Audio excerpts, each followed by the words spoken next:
Oi, gente, tudo bem? Aqui é a Tatiana, sou professora de Biologia e de Ciências do Objetivo Vargem Grande Paulista, tudo bom? Estamos aqui num momento difícil, né? Um momento complicado em que as pessoas têm que ficar em casa, mas isso é apenas para o nosso bem, apenas para a gente evitar a proliferação do vírus corona, que está aí, infelizmente, infectando muitas pessoas, tendo casos graves em algumas e levando até a óbitos em outras, tá? Mas continuando, né? Tenho muita saudade do meu pessoalzinho aí do Objetivo. Então a gente continua via internet, né? Vamos conversar um pouquinho a respeito da nossa matéria. Estou focando agora para o pessoal do 7º ano, pessoalzinho que estava vendo comigo a parte de protistas, né, gente? Que a gente estava falando aí a respeito das algas na última aula. E agora a gente continua com a parte de protozoários, né? Vamos lembrar um pouquinho da questão dos protozoários e aprender o que esses seres unicelulares podem causar e como que eles podem ser importantes para a gente. Bom, falamos na aula de algas, né, a respeito dos protistas, a questão deles serem unicelulares, eles serem pluricelulares também, no caso das algas aí de maior tamanho. Falamos também das algas unicelulares fotossintetizantes, falamos da questão deles serem autótrofos. Lembra lá, gente, o que era autótrofo mesmo? O ser que consegue produzir seu próprio alimento, aquele ser que não depende de outros, né? Ele utiliza aí várias situações do ambiente, no caso das algas, o gás carbônico, para poder fazer fotossíntese e produzir glicose, produzir aí substâncias orgânicas para a sua própria alimentação, para a sua própria condição. No caso dos protozoários, né, nós vamos falar aí em seres que são ainda da série eucariontes unicelulares, mas aí a gente está falando dos heterótrofos. Lembra lá, gente, o que a gente falou? Heterótrofos, aqueles seres que não produzem seu próprio alimento, eles dependem de outros para se alimentar.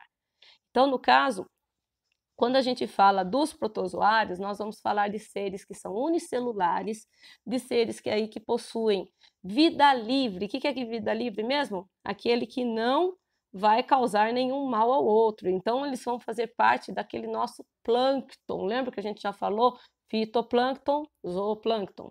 Fitoplâncton, quem que é mesmo? O pessoal das algas, o pessoal dos fotossintetizantes, o pessoal dos autótrofos. E os zooplânctons, né? Lembra aí, a gente vê sempre no desenho do Bob Esponja, né? O zooplâncton, ou plâncton, né? Aquele plâncton esquisitinho que aparece no desenho. Mas, no caso, para a gente vai falar dos protozoários. Então, os protozoários podem ser aí, no caso, os de vida livre, aqueles que não vão causar nada para a gente. E, no caso, também a gente vai ter os protozoários parasitas. Ih, parasita não é um negócio tão legal, né? Parasita é aquele que pode causar doença, pode causar uma série de problemas aí para o organismo. Não só para os animais, mas para a gente também. Então, a gente vai falar de alguns, tá? No caso, então a gente vai separar os protozoários por método de locomoção. Como assim método de locomoção? Ih, esquisito, né? A gente vai falar do meio que ele se locomove, ou seja, o meio que ele se desloca. Como que ele faz isso, gente? Ele faz através de modificações na membrana. Que modificações? Que história é essa, professora? Já ouviram falar de ameba? Já ouviram falar lá da ameba que vocês brincam de vez em quando, né? A amoeba, aquela coisa melequenta, né? Que vocês puxam de um lado, puxam do outro, né? Aquilo ali nada mais está fazendo do que imitando um protozoário, né? Ele está imitando a ameba, que é o mais famoso de todos. Também a gente tem aqueles outros, né? Que fazem a sua locomoção com flagelos, né? Ou seja, ele bate, que nem o espermatozoide, né? Ele bate o flagelo e vai deslocando a célula gradualmente. Nós temos também aqueles que têm cílios. Ai, professora, cílios está na moda, né? Extensão. Não, gente. Isso daí é alteração da célula. Isso daí é uma protuberância da célula e ela tem movimentação. A gente já fala já de todos eles. E no caso também a gente tem aquele pessoalzinho que não faz nada. Tem aquele pessoalzinho que não se movimenta, né? Então a gente fala de cada um. Quais são os nomes? São 4, né? São eles: risópodes. Quem são os risópodes? São as amebas. Flagelados, aquele do flagelo que bate, que faz ele se movimentar como se fosse um chicotinho. Flagelado, a gente tem o Trypanosoma cruzi. Trypanosoma cruzi é aquele causador da doença de Chagas, né? A gente já diz já. Ciliados. Os ciliados, a gente tem alguns exemplos aí, são poucos os casos de doença, mas a gente tem, no caso, o paramécio, né, que é um protozoário ciliado de vida livre que não faz nada de mal para a gente. E os esporozoários, que são o quê? Aqueles que não se movimentam, são aqueles que vão ter aí um processo diferenciado de transmissão, e nós encontramos casos mais graves, que é o caso do Plasmodium, que transmite a malária. Nós temos também o caso do Toxoplasma gondii, né, que é o causador da toxoplasmose. Então, gente, vamos separar. São 4: risópodes, flagelados, ciliados e esporozoários. É só acompanhar lá na apostila que vocês vão ver isso, tá? Bom, no caso dos risópodes, né? Eu fiz um desenho aqui, ficou meia boca, né? Mas para o pessoal se lembrar da ameba, né? A ameba aí, que é o protozoário que a gente encontra tanto em ambiente de água doce, ambiente de água salgada, e tem um tal de pseudópode. O que é o pseudópode? Esses bracinhos, né? Esses bracinhos, a gente fala que são falsos pés, onde o bichinho faz o quê? Ele se estica e se puxa, ele se estica e ele se puxa, tá? Igualzinho você faz quando você brinca de amoeba.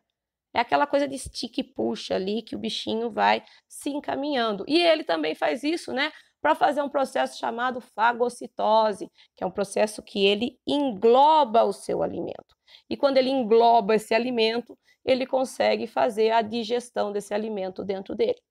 Então, no caso, a gente tem a ameba, né? A gente tem a chamada ameba proteus, que é uma ameba que não faz mal para a gente, tá? É uma amebinha de boa, não faz nada para a gente.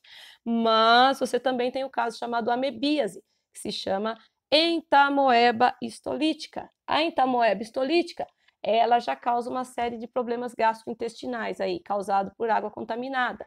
Tem a questão da disenteria amebiana, tá? Então, ele é um caso aí mais preocupante. No caso dos flagelados, a gente tem aquela questão do flagelo movimentando o micro-organismo. A gente tem alguns de boa, tem a triconinfa. A triconinfa, gente, para quem não sabe, é um tipo de protozoário que vive uma situação chamada simbiose ou mutualismo. O que é isso? Ele vive de boa com o cupim. Ele vive lá no intestino do cupim e ajuda o cupim a fazer o quê?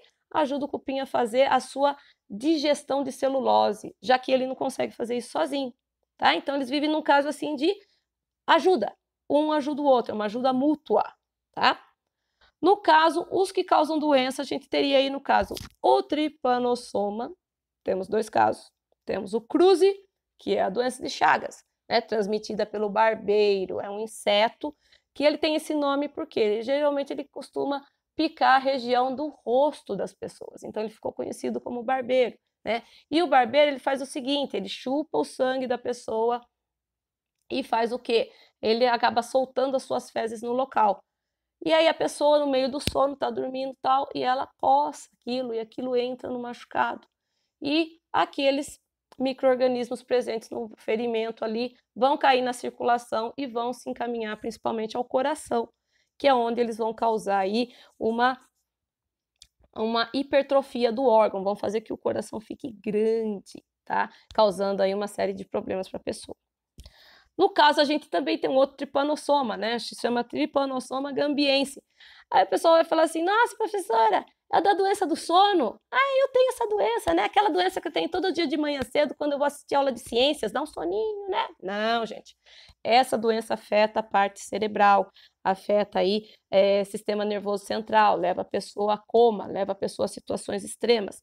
Isso é transmitido por uma mosquinha chamada tsetse, tá? É ela que vai transmitir esse tipo de protozoário. Não confunda, então, o seu soninho da manhã, né, que você ficou lá jogando Fortnite de madrugada, com o Trypanosoma gambiense, que é a mosca tsetse, que vai fazer essa transmissão, tá? Temos também a leishmania. A leishmania também é um caso aí transmitido pelo mosquito palha, ou também chamado mosquito birigui. No caso, a leishmania, ela tem 2 situações. Ela tem a tegumentar, ela tem aquela que causa problemas de feridas na pele, a gente também conhece como úlcera de Bauru, e também nós temos a nós temos também a leishmania visceral, que vai causar o mesmo tipo de problema, mas dentro dos órgãos. Isso daí também é transmitido para alguns animais, como o caso do cão, que pode depois, né, através da picada do mosquito, se picar um cachorro contaminado, picar uma pessoa, pode transmitir para ela também, tá? E por último, a giardia, né? A giardia que também causa uma série de problemas intestinais, né? A giardia, aquela que a gente desenha, né? Parece uma cebolinha, né? Se vocês olharem na internet, vocês vão ver lá, parece uma cebolinha por causa dos seus flagelos presentes e causa também problemas intestinais, tá? Também aí, no caso, a giardia, ela é transmitida por alimento contaminado e água contaminada. Bom, no caso dos ciliados, né, que eu falei para vocês, né, quando aquele ser tem uma série de cílios ao redor da membrana, ao redor da célula, no caso, esse tipo de ser, ele pode ser encontrado em água doce, em água salgada. Como eu falei, tem o paramécio, que é de boa, não faz nada pra gente, né? E nós também temos um caso aí chamado balantídeo, balantídeo aí que também causa uma série de problemas gastrointestinais na pessoa, tá? Então, não confundam. E por último, né, o caso dos esporozoários. Os esporozoários aí que não tem meio de locomoção, deixa a vida me levar, a vida leva eu. No caso, você vai ter o quê? O sistema circulatório carregando esses seres, ou parte de água, ou parte aí de substâncias que possam carregá-los, né? Eles são carregados aí, então eles não fazem o seu deslocamento. A partir do momento que eles caem em algum tipo de hospedeiro, né, eles são parasitas, né? Eles causam uma série de problemas. No caso aí das pessoas, nós temos 2 casos mais específicos, que é o caso do Plasmodium, que é o parasita que causa malária, né? Doença endêmica aí de vários estados do Brasil, principalmente centro-oeste, principalmente região norte, onde a gente tem o mosquito Anopheles, ele que vai fazer a transmissão desse tipo de protozoário, causa uma série de febres, né? Ciclos febris aí que a gente fala em torno de 48 em 48 horas, 72 em 72 horas, tá? E nós temos também, no caso, o toxoplasma, né? A tal da toxoplasmose, sabe aquela que o pessoal fala que a culpa é do gato, né? Não é que a culpa é do gato, é que na realidade o toxoplasma ele gosta de se reproduzir dentro do sistema do gato.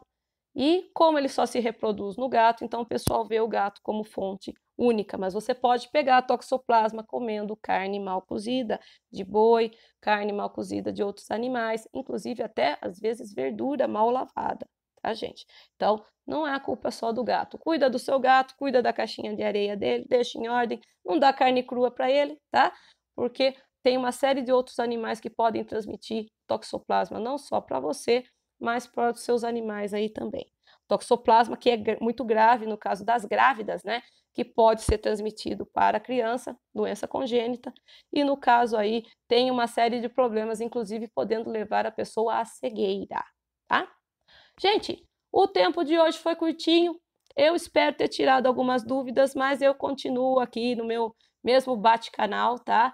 Qualquer dúvida, fala comigo via Classroom lá do Objetivo.